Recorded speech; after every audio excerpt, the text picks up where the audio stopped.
Šiandien paliesime vieną karščiausių Lietuvos muzikos scenos vardų – Sel.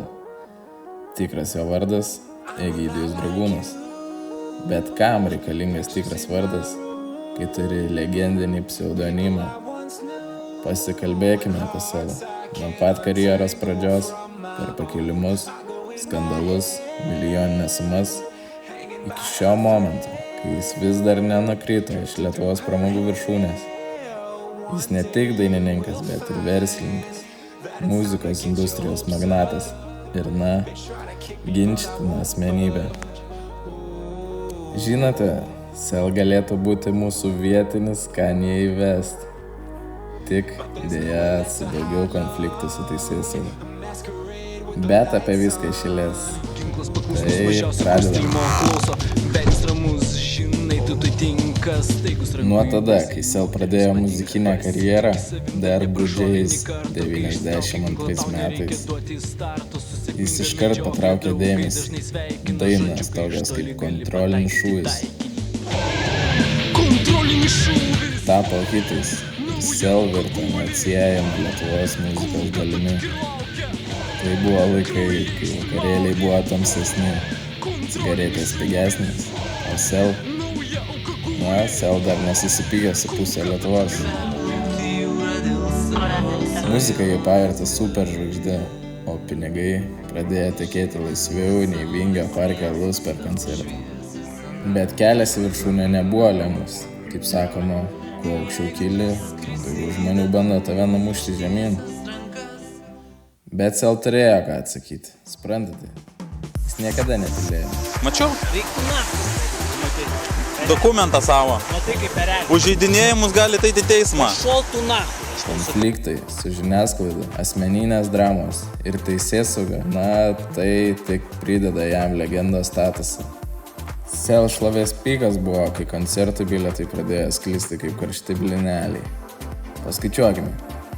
10 000 žmonių arena. Bilietas kainuoja vidutiniškai 50 eurų. Galite įsivaizduoti.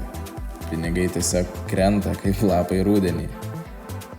Taip, Sel iš koncertų uždirba daugiau nei kai kurie mūsų matėm pinigų per visą gyvenimą. Bet ką su tais pinigais daro jis? Žinoma, Sel mėgsta prabangą, prabangus automobiliai, naujausios technologijos ir net namai, kurių vertė viršėja 6 nulius.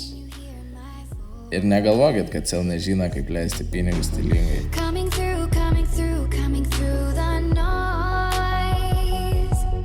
Kas įdomu, tai kad Sel ne tik muzikos versle. Taip, išgirdo teisingai. Jis yra taip pat įstraukęs ir į nekilnojamąjį turtą. Ir viskas skamba gana paprastai. Groji didžiuliuose renginiuose, perki dar didesnis namus. Bet kaipgi viskas vyksta iš tiesų? Ir žinoma, kas galėtų pamiršti Sel santykį su teisėsauga. Kažkas sakytų, kad tai meilės ir neapykantos santykiai. Kiti teigtų, jog tai labiau panašu į boksą. Kasgi pirmas, smogs kitas.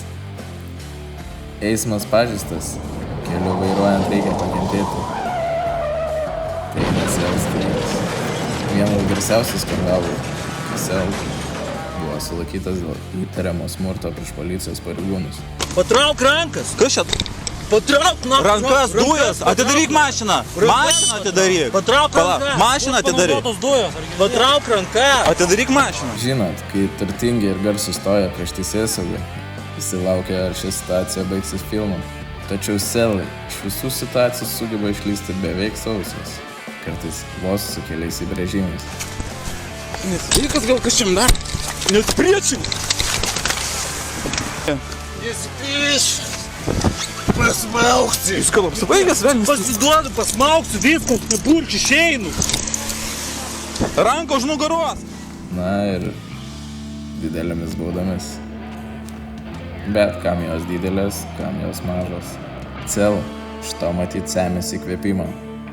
Labai džiugu girdėti šią žinią, sakau ačiū. Nes po kiekvieno konflikto jo muzika skamba tik garsiau. Tie, kurie man padeda kurti tą muziką ir ačiū tiems, kurie ją ištransliuoja. Tarsi jis sakytų, kas manęs nenužudo, tas man uždirba dar daugiau pinigų. Nepaisant visų skandalų, Egidijus Dragūnas išlieka ne tik muzikos, bet ir verslo žvaigždė. Naujausi Sel turo koncertai surinko minias ir dar kartą parodė, Lietuvoje yra vienas karalius, kuris moka užpildyti arenas. O bilietų kainos, žinoma, nemažos. Sel supranta rinkodarą, kaip niekas kitas. Jis žino, kaip susukti šou, kad visi norėtų pamatyti dar kartą. Tačiau neapsiribokime tik muziką. Sel nekartą yra sakęs, kad ateityje planuoja didelius projektus. Nuo nekilnojamojo turto iki naujų muzikos projektų. O ar girdėjote apie Sel norą kurti filmą? Na, Sel tikrai neplanuoja niekur sustoti. Kodėl turėtų? Kol viskas sukasi aplink jį, pinigai teka kaip upė po lietaus. Na, Sel yra daugiau nei muzika. Jis yra prekės ženklas, ikona ir galbūt net savotiška religija Lietuvoje. Na ir nors jo gyvenimas yra pilnas skandalų, ginčų, teisminių procesų, jis vis tiek išlieka aukščiausiame taške, nesvarbu ar jį myli, ar jo nekenčia. Apie Sel kalbam, o kol kalbam, jis visada bus populiarus. Tad, draugai, Sel išlieka ne tik nuogais pinigais, bet ir nuoga siela Lietuvos muzikos scenoje. Na, kas toliau? Tik jis pats žino. Tačiau vienas dalykas yra aiškus. Sel niekur nedings. Ačiū, kad žiūrėjote. Ir pasimatysime kitame epizode, kai kalbėsime apie kitus nuogų pinigų herojus.